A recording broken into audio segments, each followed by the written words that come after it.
Righto, let's get into it. Welcome to tonight's live webinar, Avoid Getting Gassed on Hills. We are going to go through the masterclass on breathing so you can understand the fundamentals, how we breathe, the importance of the diaphragm, how you can improve your HRV, how you can improve your heart rate by like 94% on tempo runs. We are going to go through some insane stuff tonight about breathing. It will blow your mind. And by the end of it, we will also measure our breathing baseline. And tonight, as part of the Skeletal Freedom School community for ultramarathon runners, learning how to plan, train, and not DNF, there will be a bonus at the end for those who stick around, and let's get started. So, getting gassed on hills sucks. You train your legs, but what about your breathing muscles? Turns out they've found that when we train our cardiovascular system, right? Cardio, heart, vascular, veins, system, it doesn't actually train our breathing muscles. So we are training our heart to pump blood more efficiently around the body, but it doesn't actually train our lungs or our diaphragm, which is our core breathing muscle, to actually become more efficient and more effective. Okay, this is super fundamental across all running, and with that, we need to understand how we breathe so that we can breathe more effectively, more efficiently, and not get gassed on hills. So type a 1 in the chat this evening if you are ready to get started. We are live tonight. Okay, the chat box down the bottom right hand corner of the map of the Google Meet window. You'll be able to type in any questions you've got in there, and we'll have a Q&A session at the end of the call tonight. So, what are some upcoming webinars? We have the training plans, 3-month training plan webinar. That was 4 weeks ago now. So that is now live within the Skeletal Freedom free community. If you are a level 2 member, you have access to unlock that. Fueling right, avoiding DNF. This is critical to not DNF your marathon, ultra marathons. We have that recording uploaded now. And strength and mobility, should you stretch, the ins and outs of everything about stretching, what the science has to say for ultra endurance running is in there. Now, tonight, we are at the Mecca, breathing, how to not get gassed on hills. That is what we are going to cover today. Breathe is not really how we think we breathe. We all often think it's fueled by oxygen. Yes, and the limiting factor is carbon dioxide. How we really breathe is that our body signals to our brain that there is a shortage of carbon dioxide in our system. This triggers our diaphragm to then start drawing down our lungs through the inhalation of the nose, which warms and humidifies the air, to then get the air into our lungs, into our bloodstream, and controls the carbon dioxide level, not the level of oxygen in our body. Carbon dioxide is the number one trigger to breathe and is the number one thing that helps release oxygen. Okay, so this here is what the science says. Carbon dioxide triggers your need to breathe, not oxygen. Super contrary to belief, okay? They figured this out back in like 1906. Okay, a guy, Niels Bohr, he was the guy that understood that oxygen is only released from the cells to generate energy in the body when carbon dioxide is present.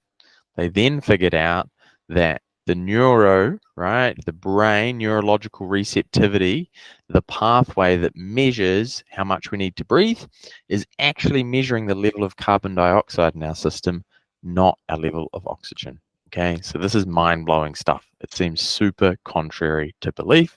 If you don't believe me, Google it. Alrighty, so let's look at how we really breathe.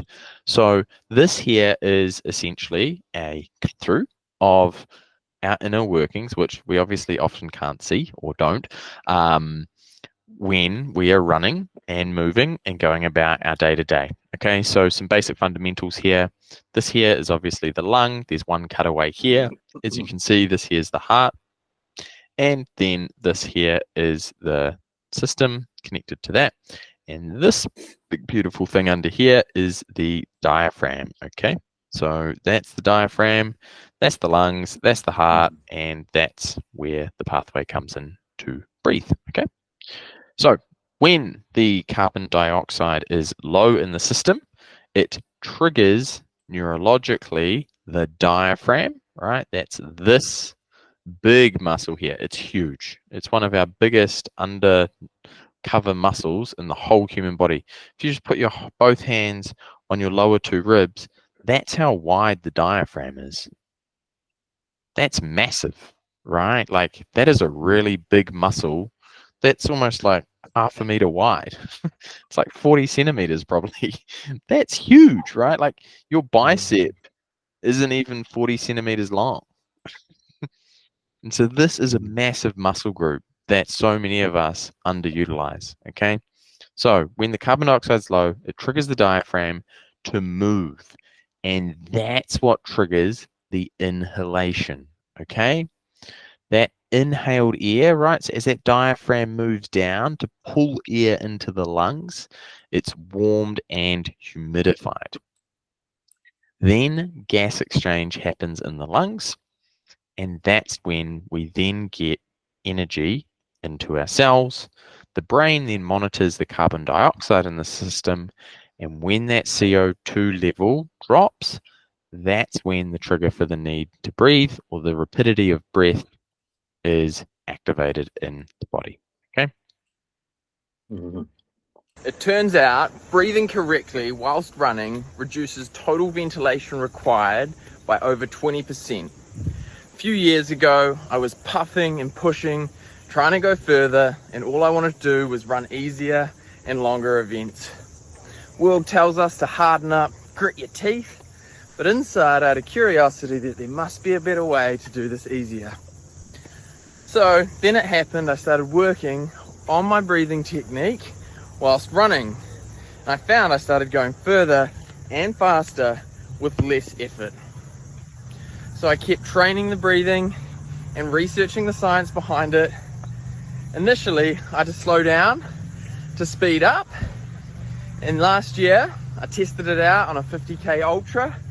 And just this weekend, I completed a 100K Ultra using this breathing technique. If you want to understand the importance of the breath and how...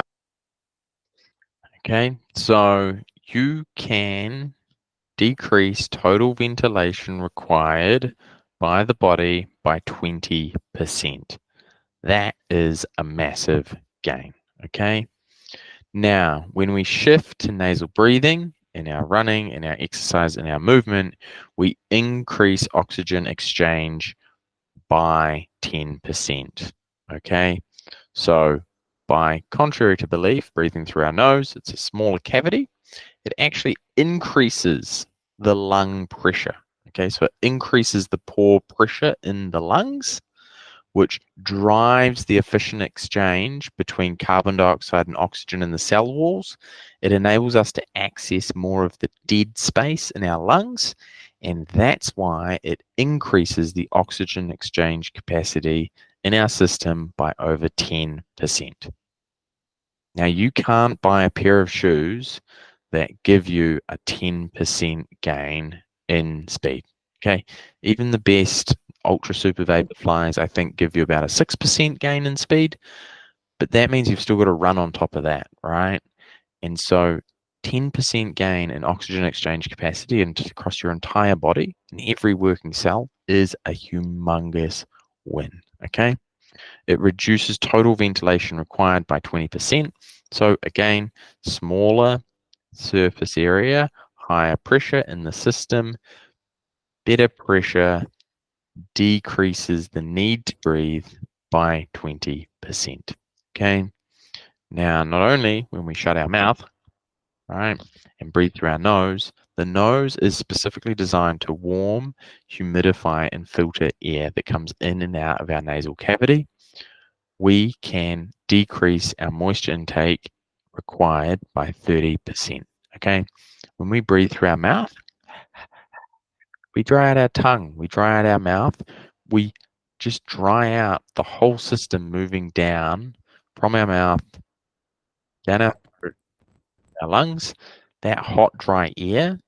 That's why when they say my lungs feel like they're burning, it's because they are, and you're probably breathing through your mouth. Okay, the nose is designed to warm, humidify, and filter air. Okay, decreases the moisture intake by 30%. And this is a massive reason, especially in long endurance running, why nasal breathing is such a powerful benefit. So the 10, 20, 30, I'm going to call it. You heard it here first. These are the three main reasons why nasal breathing I am a massive advocate for. Running without diaphragm is the number one thing we can do to reduce back pain and lower back injuries when running, walking, or jogging. The reason being is that the diaphragm connects directly to the top of the lumbar spine, holding it up and supporting it to be strong rather than the impact forces of our running going straight up into that space. Strong engaged diaphragm, strong engaged lower spine, lower chance of injury, and running stronger. Phew. That's the aim of the game, okay? Is being able to run forever. That's my curiosity. 60-70% of runners cite lower back pain as an injury over their time. The reason for that is actually a weak diaphragm, more times than not, and or poor running technique, which is sending load pathways straight into that part of the body. So you've got two vectors to fix it or support it.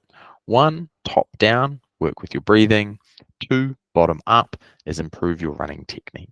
Okay, so let's just look at the breathing mechanics. Okay, the largest governing muscle of your lumbar spine is your diaphragm. So we saw this picture just before. This diaphragm, like we said, it's anywhere from 30 centimeters to 50 centimeters wide, depending on how wide or expansive your lung and chest capacity is here, right? As you can see, though, these two core hooks almost, they're like hooks, you know, that there is right at the top of that lumbar spine. Okay. Now, if we think of our body like Pinocchio or a puppet, right, with strings in its legs, if you pick up those strings, the legs can then walk effectively.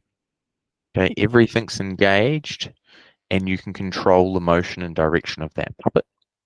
If, however, that's collapsed and the strings are weak and loose, the puppet's dragging its way along the ground and the whole system's not engaged. This is the exact mechanism that the diaphragm has on the body whilst running. When that diaphragm is engaged, right, it is holding up and supporting that lumbar spine to run with the whole body and that whole lower chain so that those ground reaction forces aren't meeting it in a floppy, lazy way and smashing them into that lumbar spine. Trained, controlled, engaged diaphragm results in lower injury for runners. Okay. This is one of the number one things you can do to improve your enjoyment and longevity in your running. Alrighty. breathing, right? We're talking about not getting gassed. This here is from Ralph, one of the community members. So he dived into the community, he joined the pro community, started leveling up and training his breath with the advanced breathing exercises. Now, Ralph is a self-professed biohacker, okay? And he said he's tried everything under the sun to shift his HRV, okay? And he's tried all of the things that he could find up until working with Skeletal Freedom and the course content in Skeletal Freedom Pro, and it's always hovered around 45 to 50.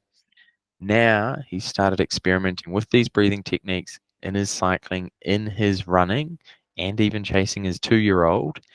And lo and behold, he hit a 7-day streak within the first month of working with his breath, and he hit an HRV of 70, which is a massive uplift in heart rate variability. Now, if you don't know what HRV is, it's a measure of how functional our nervous system goes back to a rest and repair stage. Okay, so the higher your HRV, the more recovery time your body is spending in, and that means you can get out there, train more, run further, run faster for longer. Okay. And so Ralph's went from about 45 to 50 average, hitting yellows and a few greens, to a 7-day streak of 70 plus. That is a huge lift. Okay. As you can see here, right, this is Ralph before his breathing techniques and before his breathing training, right? Pretty up and down. Sort of got a 3-day streak here, 3-day streak. He got a 4-day streak there, but he could never piece it together. Okay. Boom. 7-day streak. Look at that. Absolute lift, which is astronomical. Okay. And this guy is a self-professed biohacker who's tried all of the things. Okay. And this is the one thing that he said shifted the dial the most. All right. Tonight, we are going to do our BOLT score, which is the body oxygen level test. This is a measurement of your baseline breathing efficiency. So this test has been scientifically proven for you to understand where your baseline breathing benchmark is, okay? Now, this is an indicative tool so that you can then look to specifically understand how strong your diaphragm is, how efficient and effective your breathing muscles are, so that you can reduce things like your lower back pain, improve your HRV, and you can run further, faster, and not get gassed on hills. So the way we're going to do this, you can do this from sitting in the comfort of your chair, okay, or standing up. I'm going to explain the instructions here, and then we're going to start the timer after that, okay? So the way you do this is by sitting upright, okay? You're going to inhale, you're going to exhale, then I'm going to instruct you to pinch your nose and hold it with your mouth closed, okay? And I will start a timer, which you'll see soon. Now, the thing that I want you to be very specific and conscious of is the trigger point for this test, okay? So the timer will be playing, and you take your BOLT score at the first sign of oxygen hunger, okay? So that's this first trigger from the brain to the body that I need to breathe because my carbon dioxide level isn't sustainable for what state I'm currently in. Okay. Now, this signal could be a lurch in the diaphragm, it could be a little bulge in the chest, could be a gulp in the throat, or it could be like a little, ooh, I think I need to breathe. A thought, a signal. That moment is when you take your score. This is not a maximum breath hold test. Okay, so you're not trying to sit here going, I'm going to hold on as long as I can. That's not the purpose of the test. Those tests are for other things in our running, which you'll discover in more advanced courses within the Skeletal Freedom community. Okay, so we're going to take our BOLT score, and I'm about to walk you through it. Okay, so this here, I will start the timer. Okay, get ready. I want you to sit upright in your chair or standing fully relaxed, shoulders, okay, head level. Just bring awareness to your breath, inhaling and exhaling throughout your nose, closing your mouth. Now I want you to inhale, and on your next exhale at the bottom, I want you to pinch your nose at the end of that full exhale, and I'm about to start the timer now. With your nose pinched, you are looking for the first sign of air hunger, that first need to breathe. Take your score at the timer that you feel that desire to breathe. The first urge within your body and need to breathe. That is your BOLT score. Okay, so holding that breath until you feel that first desire or need to breathe within your body. That is your BOLT score. You can note it down on a piece of paper, on your phone, or just mentally remember it.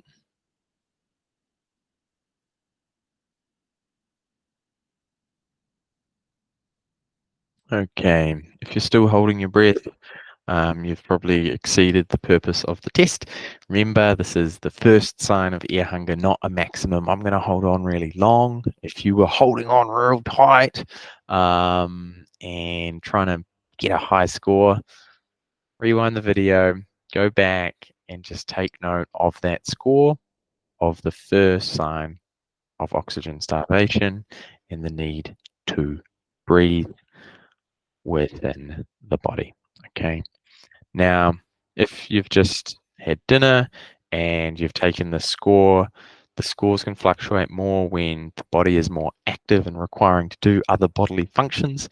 So the most consistent way to measure the score is each morning upon waking, turn over out of bed, start your timer, exhale fully, pinch the nose, take the score.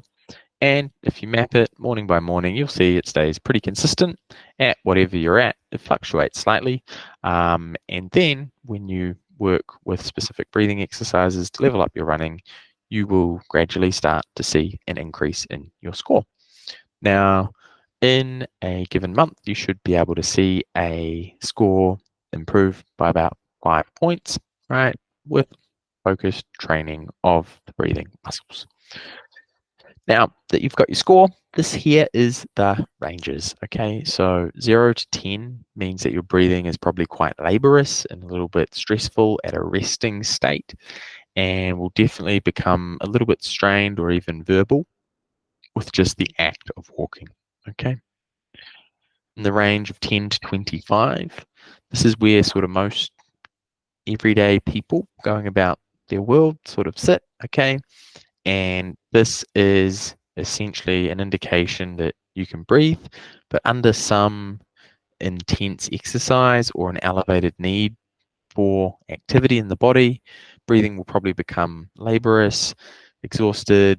You'll get quite puffed quite quickly if there is an urgent need to breathe within the body. Okay, 25 to 40 seconds. That's like the minimum that you'd want to see if you're an athlete or trying to do a marathon or an ultra marathon, or really using breathing muscles to do something that you want to in life, or maybe just actually just keep up with the kids without getting puffed. Okay, so if you're in that range, you've got a lot of room there that you can really level up that breathing, and you'll start to see massive increases as you start training that diaphragm, those breathing muscles within the body. 40 plus, that's the goal for athletes. Okay, so if you're a serious ultra marathon runner, if you're looking to push for a PB or a better time in your marathon or 50K, 100K, miler, I'd really, really encourage people, due to the benefits of, nasal breathing, like we've discussed, increased oxygen delivery by plus 10%, right? Reduce ventilatory requirement by 20%, and decreased moisture requirement by 30%. That's huge. If you're running an ultra, if you're running a marathon, if you're out there on training runs, doing halves, things like that, those are massive wins. Okay. So getting to that 40 will help you breathe stronger, and functional breathing equals functional movement, which reduces our injury risk in our body to really support us to do more things that we love for longer. All right.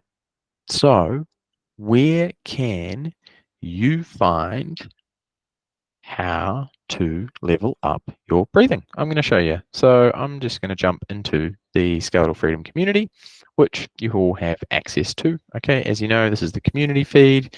You can jump in here, you can write a comment, you can introduce yourself, you can share things in the general chat, all of that, ask questions. There's no dumb questions, okay? There's some great discussions going on about all sorts of interesting stuff here within the community.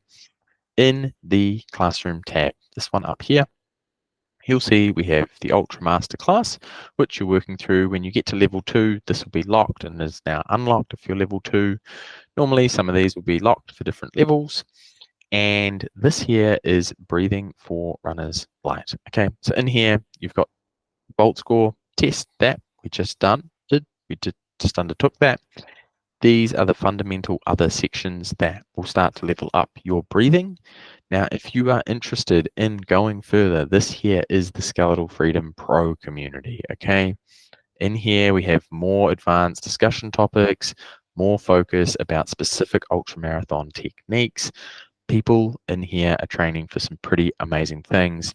100K Great Ocean Road, ultras. We've got all sorts, people from Ireland, Denver, New Zealand, Australia, you name it. It's all happening, okay? And in here, this here, in Skeletal Freedom Pro, you obviously have the fully unlocked Ultra Master class. All of this is opened up, but for tonight's context, you have the pro version of Breathing for Runners. Now, in here, there is an insane amount of content, okay? There is literally probably 40 to 50 hours of breath training in here, warm-ups, nasal breathing during exercise, breath pace running, cool downs, dealing with stitches, understanding our breathing through the data, right? Like what's going on with our different heart rate zones and how to interpret that with our breathing in the context of the apps that we use. Okay, mid distances, if you're running 10 to 21 Ks, all of this content's progressive. So encourage people to start at the top and go through it to the bottom. We've got breathing rhythms for long runs, controlling for tempo runs, enhancing mental focus, enhancing recovery, running intervals like a pro, mastering hydration, training while you sleep. Yep, it's an amazing, amazing tool. Discounts on mouth tape, things like that. Okay. Then we've got marathons, we've got high performance breathing techniques, we've got advanced techniques to improve efficiencies, we've got the 9-week advanced breath hold framework. Take some notes. Is just super powerful. Okay, so all of these things that we have in here are massive, massive tools to level up your breathing whilst running within the Skeletal Freedom Pro community. And if you've just taken your Bolt score, there are custom programs here for you to level up your Bolt score from below 10 upwards, 10 seconds to 25 seconds, custom plans in here for you to level up your breathing to get it where you want it to be, okay? This here is the hub to get the most immense support to level up your running. Alrighty, so what else have we got for this evening? Number one, get the fundamentals down. Right now, you're a part of Skeletal Freedom and you are learning the fundamentals of how to not DNF in your next ultra marathon. So step one, make sure you join the team on Strava. There's some amazing runners from all around the world logging kilometers, doing races. It's so inspiring to see all of the things and experiments people are doing with their running, with their breathing throughout the week. Okay, join the crew. It's a great way to keep in touch with everyone on the week to week, day to day. Learn how to not DNF. Okay, there's an amazing lecture in there that teaches you the 2 fundamentals of the top reasons why people DNF ultra marathons. Understand these, and you will be looking to finish in the top 70% of any ultra marathon. Okay, setting your goals and knowing your why. Super important if you're entering any ultra marathon is understanding the exact fundamentals behind what drives you to get up every morning, every week, and how to make that experience great for not only you, but everyone else around you. Okay. There is the lecture in the Skeletal Freedom Start Here module on training plans in the masterclass. 50Ks, 100Ks, the only 4 runs that you'll ever need to really nail out that ultra marathon. Okay. Now that you are on this call tonight, and or if you're watching the recording and you're part of the Skeletal Freedom community, which anyone can join by going to skool.com/skeletal freedom, right? You get to unlock the ultra training essentials, which will be unlocked for you, okay? Which is part of the ultra roadmap. So once you've joined, you've selected your race, you've shared your why, you've joined the team on Strava. You are right now watching one of the webinars. This one is how to not get gassed on hills.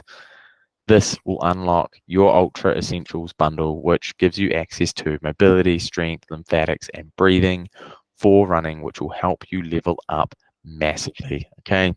Learn those top 2 reasons why people do not finish, and dive into the Ultra Planning Masterclass so you can get all the fundamentals on lock to practice and plan your 50K and 100K Ultra Marathon.